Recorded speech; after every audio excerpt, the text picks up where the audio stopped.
Hello అందరికీ. Today ఏంటంటే friends, నేను మీతో అయితే కొన్ని విషయాలు షేర్ చేసుకోవాలనుకుంటున్నాను. మెయిన్‌గా ఏంటంటే ఒక చిన్న స్టోరీ చెప్తాను. ఆ స్టోరీ బావుంటే కంటిన్యూ చేయాలా వద్దా అని మీ కామెంట్‌ని బట్టి నేను కంటిన్యూ చేస్తాను. ఓకేనా ఫ్రెండ్స్?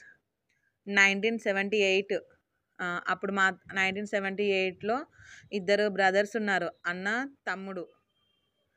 వాళ్ళు ఎలా అంటే 1978 అంటే చాలా పూర్ ఫ్యామిలీ అన్నట్టు. ఉండడానికి ఇల్లు కూడా లేదు వాళ్ళకు పొజిషను. అలాంటి పొజిషను వాళ్ళకు ఇప్పుడు వాళ్ళ బ్రదర్‌కి 9 ఇయర్స్, వాళ్ళ తమ్మునికి స 6 ఇయర్స్ ఉన్నప్పుడు వాళ్ళ ఫాదర్ చనిపోయాడన్నమాట.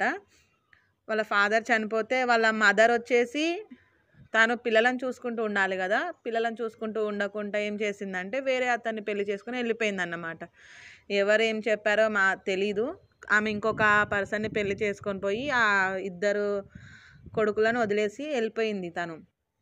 ఆ ఇద్దరు కొడుకులను వాళ్ళ నాయనమ్మ ఉంటారు గదా! వాళ్ళ నాయనమ్మ సాదిందన్నమాట. ఆమెనే ఫుడ్ పెట్టడము, వాళ్ళది ఎలాంటి పరిస్థితి అంటే తిందామన్నా గూడా తిండి లేదు. ఆ జనరేషన్‌లో అప్పుడు. బయట వాళ్ళని వీళ్ళని తీసుకొచ్చి అమ్మమ్మ మనవళ్ళకి కొంచెం ఫుడ్ కావాలి. వాళ్ళు అన్నం కావాలి. వాళ్ళు ఏం తినలేదు అని అలా తీసుకొచ్చి మనమోళ్ళకి పెట్టేదన్నమాట. అంటే నానమ్మ అంటే మనమడే అయితాడు కదా! అలా. ఆమె పెట్టి చూసుకుందన్నమాట. వాళ్ళకెలా అంటే వంట చేసుకోవడం రాదు. చిన్న పిల్లలు. ఏంటి అనేది తెలీదు. స్కూలుకి పంపేవాళ్ళు ఎవరు లేరు. సో, అలా రొటేషన్ అయిందన్నమాట వాళ్ళ లైఫ్. అంటే అలా జరిగిపోయిందన్నట్టు వాళ్ళది.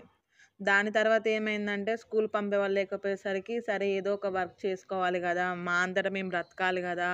అన్న థింకింగ్‌లో ఉంటారు గదా చుట్టాలు. చుట్టాలు గూడా ఏంటంటే ఒక పూట భోజనం గూడా పెట్టేవారు కాదు. వీళ్ళొస్తున్నారని వాళ్ళు తినే ఫుడ్ గూడా ఇంట్లో దాపెట్టుకొని ఎందుకొస్తున్నావయ్యా అని పైకి ప్రేమగా మాట్లాడేటోళ్ళన్నట్టు. చిన్న ఏజ్‌లోనే వీళ్ళతోని. ఎవరికైనా అర్థమవుద్ది గదా! అరే! ఏంటి వీళ్ళు ఇలా మాట్లాడుతున్నారేంటి అని వాళ్ళకి అర్థమవుద్ది గదా! ఎవరు పెట్టేవాళ్ళు కాదు ఇగ. ఉంటారు చుట్టాలు అంతే ఇగ. దాంతోటి వీళ్ళకేమైంది మేమిక్కడ ఉంటే అవ్వదు. ఏదన్నా ఒక పని చేసుకోవాలి అన్న ఉద్దేశంతోటి క్వారీలు మీకు ఐడియా ఉంటాయి. తెలంగాణలో ఎక్కువగా ఉంటాయన్నట్టు. క్వారీలో ఆ ఏజ్‌లో ఇట్లా మిషన్ జాకీ పట్టడానికి అన్నట్టుగా తమ్ముడెళ్ళిపోయాడు.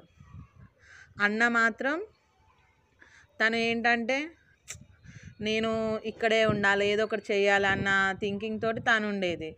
తమ్ముడు ఏంటంటే, అరే! నన్ను మా నానమ్మ ఇంత చూసుకుంటుంది గదా! మా నానమ్మను నేను గూడా చూసుకోవాలా మా నానమ్మను అన్న ఆలోచనతోటి అతను డైలీ ఎళ్లి రావడము. అప్పుడెంత రూ. 2 అన్నమాట. వాళ్ళకు డైలీ వైస్ చార్జ్. ఇప్పుడు మనకెట్లా మంత్లీ ఇట్లా ఇస్తున్నారో 20 అలాగా వాళ్ళకి డైలీ రూ. 2 అన్నమాట అట్లా. ఎంతసేపు జాగి పడితే అట్లా అన్నట్టుగా రూ. 2 వైస్‌గా తీసుకునేవాళ్ళు. ఏంటి అమౌంట్ పే చేసేవాళ్ళన్నట్టు వాళ్ళకు. ఆ రూ. 2 తీసుకొచ్చి ఆ ఫుడ్ తినేవాళ్ళన్నట్టు వాళ్ళు. ఆ రూ. 2కి ఏమొస్తాయండి అప్పుడు నూకలు అలా వచ్చేటివి కదా! ఆ రూ. 2 తోటి వాళ్ళు డే అనేది గడుపుకునేవాళ్ళు. నెక్స్ట్ డే డ్యూటీకెళ్తే ఏముండకపోయేది. ఎళ్ళకపోతే. డ్యూటీ లేకపోతే ఏముండకపోయేదన్నట్టు. ఆ రోజు పస్తులతోనే పడుకోవడము. అలా వాళ్ళ లైఫ్ సాగిపోయిందన్నట్టు.